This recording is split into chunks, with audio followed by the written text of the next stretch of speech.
That brother gets anything he wants. Who gonna stop him? Who gonna stop him? He do whatever he want. Nobody stopping him, bro. See how the crowd cheering, bro. He just cold. He had the most aura in this show. Let's keep it a buck. Nate Jacobs had insane aura, bro. Like the music just made sense too. He just walk in with his girls like, oh yeah. I choked her out and left her bruised, but she's still back with me cause I'm him. Alright, so we got Euphoria. Why Nate Jacobs is so terrifying. Oh man. If y'all watch Euphoria, you know. And if you haven't watched Euphoria, what are you doing? You need to get on that ASAP, bro. You are missing life. That show is insane, and insane in a good way, and also insane in a bad way. But it's the most important thing is it keeps you entertained. So yes, good and bad, but it's entertaining. So good. Nate Jacobs is my favorite character. A lot of people say I'm very messed up for that. And to those people, I say, you're very stupid. Fuck you. I don't care what you think. Nate Jacobs is my favorite. He's messed up. I'm messed up. We're all messed up. I think there's a good amount of people, even though I know for a fact I'm never gonna behave like Nate Jacobs. I like to think his crash outs were fairly valid. You know, he had a crazy upbringing, and he found out his dad likes to fuck. Well, maybe they speak about it here. I'm not gonna talk about that. But then, yeah. So yeah, Euphoria, great show, great show. Let's talk about why Nate Jacobs is so terrifying. Because a lot of people were actually scared of Nate Jacobs in the show.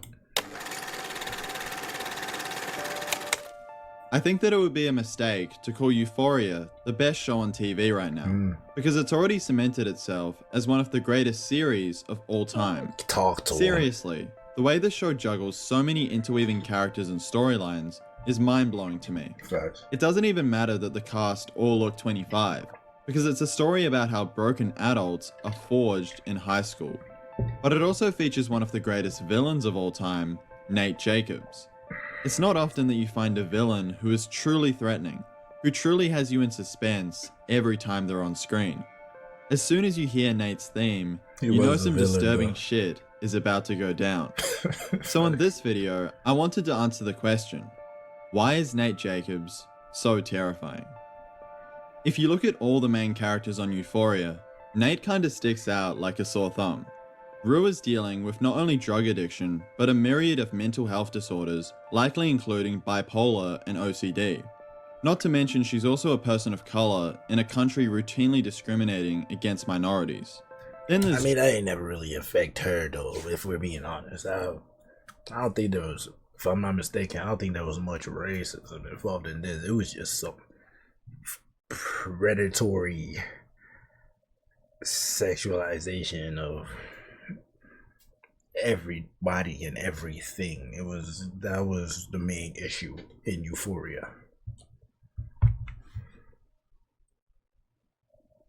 Jules, who as a trans person is also at risk simply for existing due to similar systemic issues. Just think about how Nate treats her in that kitchen scene. I know what you are. Furthermore, Maddie and Cassie both come from broken households. McKay has a similar physique to Nate, but none of the resources. Similar physique? McKay is like 5'5", but Nate is 6'4". Ain't nothing similar. What are we talking about? They are not on the same level. Let's keep it a stack, please. And Fez had to drop out of school to run drugs to support my nana. There's no one who comes even close to having the amount of power Nate has at his disposal. He's a straight, rich white guy, so institutionally there's not much going against him. True. Then on top of that, he's jacked as fuck and is basically a genius. Oh, and I almost forgot. His dad built half the town.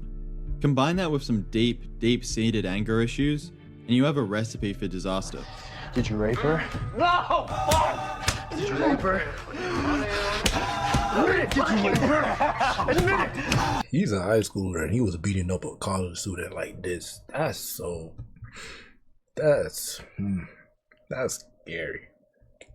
Back in the day, man, I used to think it was impossible for someone younger than you to be able to whoop your ass.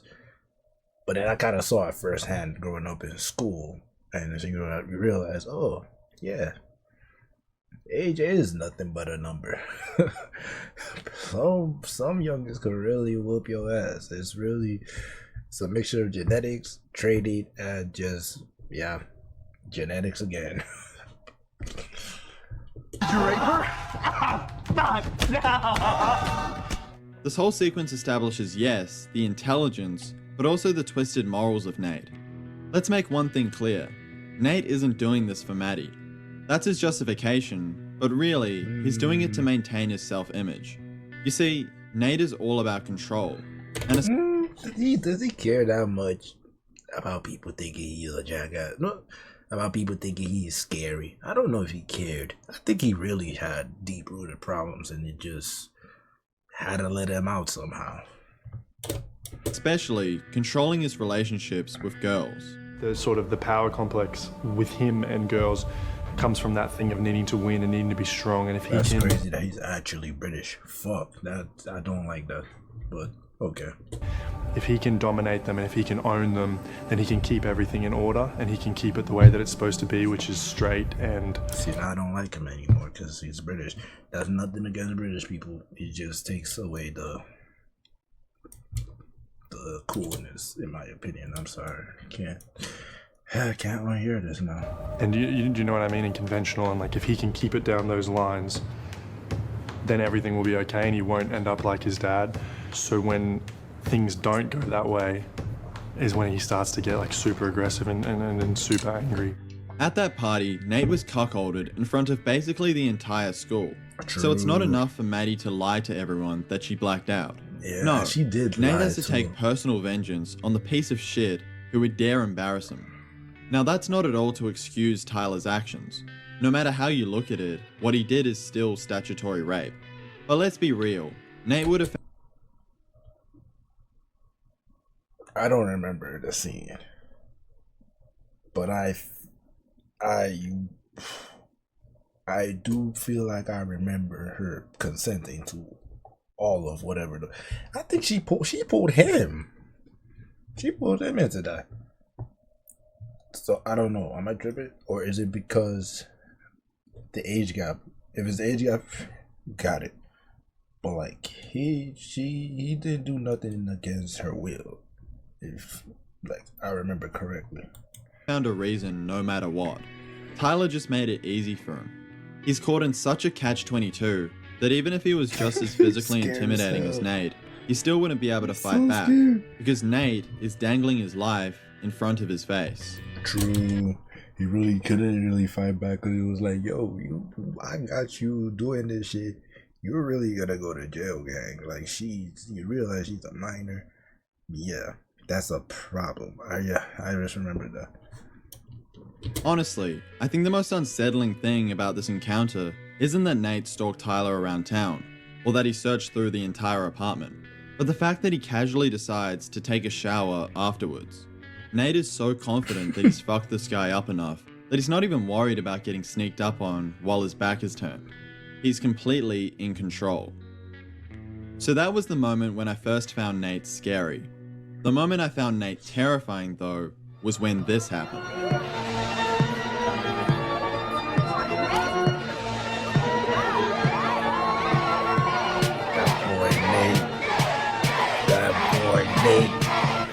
That boy gets anything he wants. Who gonna stop him?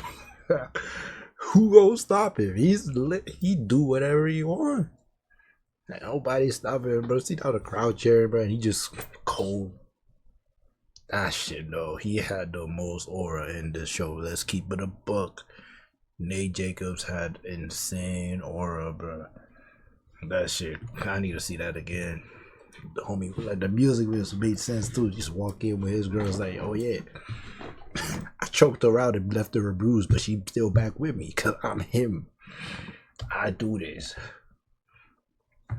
I abuse my girl and I get her back because I'm really like that. Don't do this, obviously, but I'm just saying that is cold.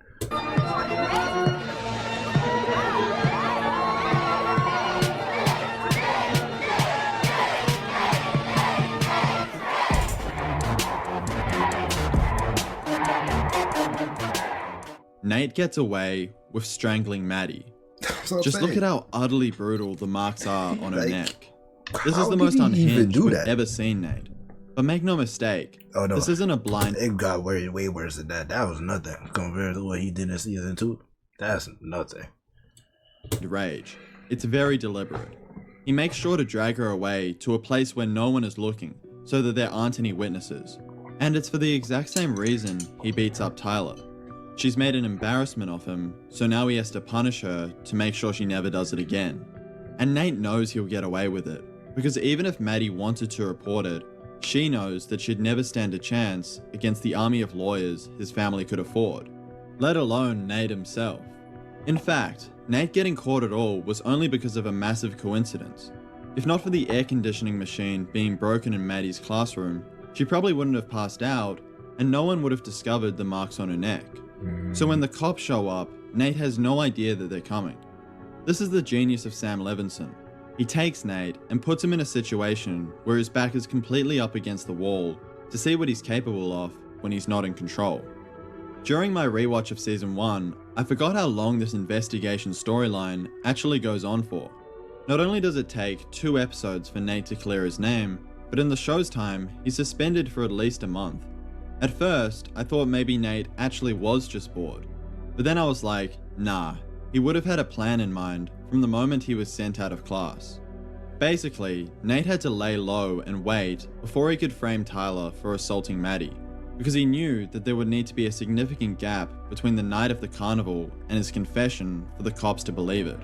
It's a plan that only someone as ruthless as Nate could come up with, because it relies entirely on him having dirt on both Tyler and Jules for it to succeed. And the thing is, everyone knows that Nate did it. The cops know, the principal knows, Maddie's parents know, even the other kids probably know it. I mean, come on. Jules speaks up about seeing Maddie getting choked by Tyler like a day after Tyler's confession. It's too perfect. So the idea that Nate can not only walk into this party, but have his name chanted over and over again, that is terrifying. It's the same with what happens between Nate and Cassie. As a prisoner too, I just caught that. He just be pulled up as a prisoner, like y'all thought I was gonna go to jail. I wear this shit outside of jail, dog, because I'm really like that. Oh my god, this guy's too cold. I'm glazing. At the start of season 2, Cassie is Maddie's best friend. She knows about all of Nate's abuse, and yet she still gets in the car with him. It makes me wonder... Cassie's a whole other case. I got a video on her too. We don't have to dive into Cassie. Oh. How much of Nate's personality is just an act? You can never really tell. Is he actually breaking down to Maddie here? Or is he just pulling her strings so she doesn't tell anyone about what she saw on his phone? Oh. Nate's so fucked up he could really just fake that whole thing. But he's also so fucked up that he could really just have broken down. I think he really liked Maddie, and he was willing to be like vulnerable to her. But at the same time, he's not stupid. He knows he gotta get his shit out of there, because at the end of the day, he's gotta protect his family. He gotta protect the wealth in the family. He's still smart as hell, so he's gonna do whatever he has to do.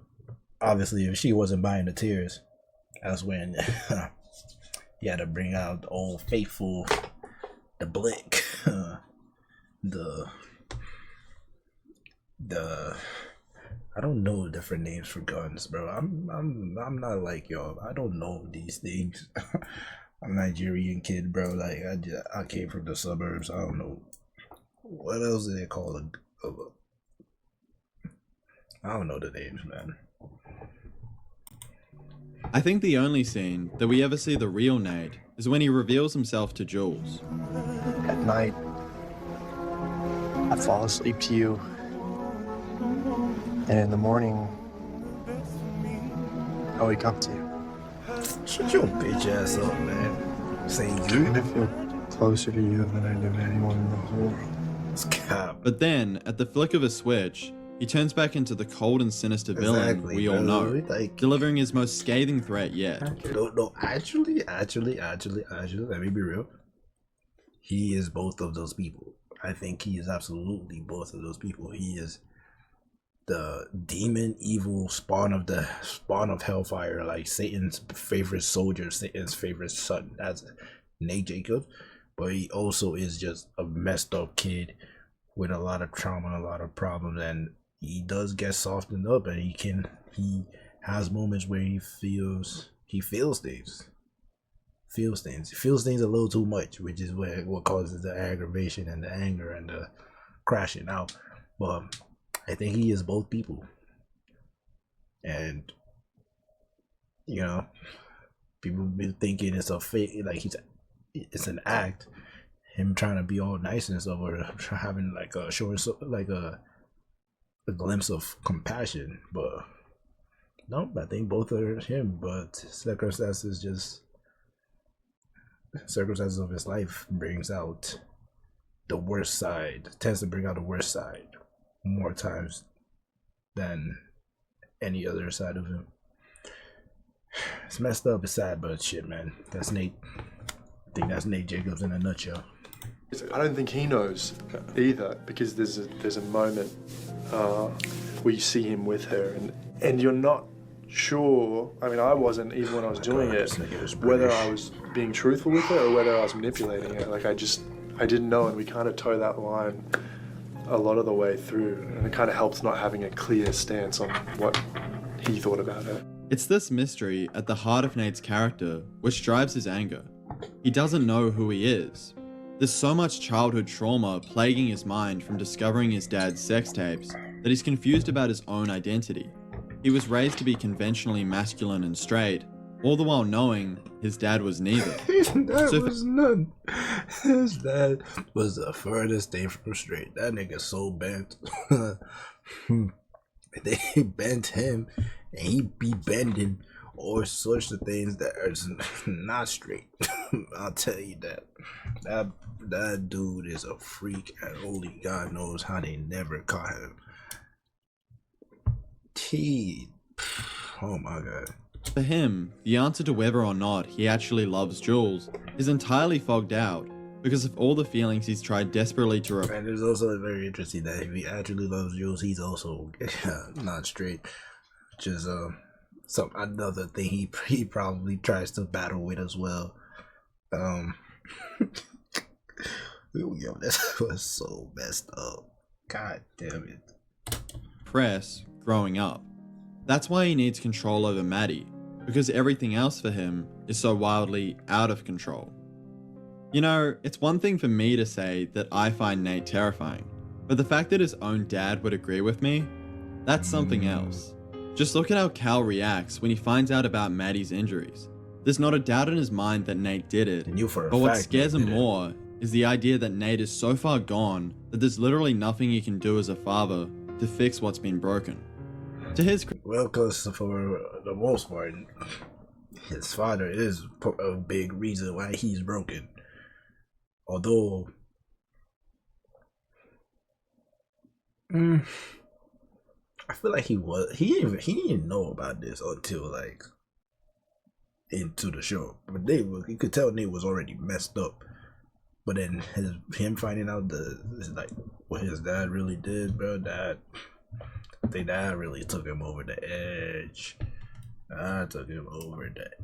Credit though, he does give it his best shot.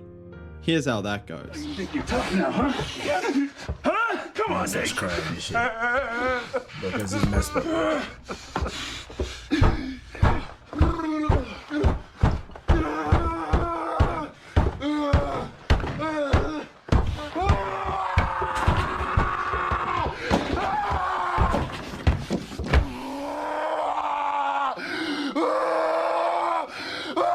You always hear the critique about how Nate is too overpowered, but that's kind of the point.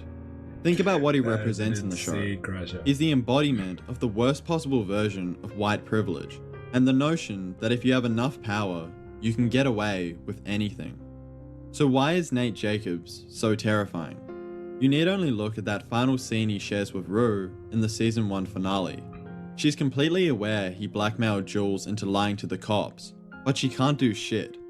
He's playing with the cheat codes on in a broken game. Back when Rue thought Elise was trying to do some shit good for herself, this didn't last. If you know, you know. This did not last. This was probably one of the last times she was actually a sane human being, a functional human being. Rue was a mess. But yeah, man, I think that's Nate Jacobs in a nutshell. That he's a really messed up kid, but he had a lot of messed up things thrown at him that he had to deal with. Does that excuse his behavior? Of course not. He didn't need to be such a fucking dickhead, but he was, and it made the storyline and the story and the whole show so much more interesting. So I'm not mad at it. Just don't be like Nate Jacobs in real life. Nobody wants a psycho/socio/ just overall problematic human being in your life. You're gonna have no friends. None. And the ones you have around are just gonna be fake. You're not even gonna deem them as friends because you're so messed up. So yeah, all in all, good video. I love this. I enjoyed this a lot. I love Euphoria. That's the end of the video. Like, comment, share, subscribe, turn on the post notifications. I'll see you guys in the next video, man. Hey, yo, Gerald out.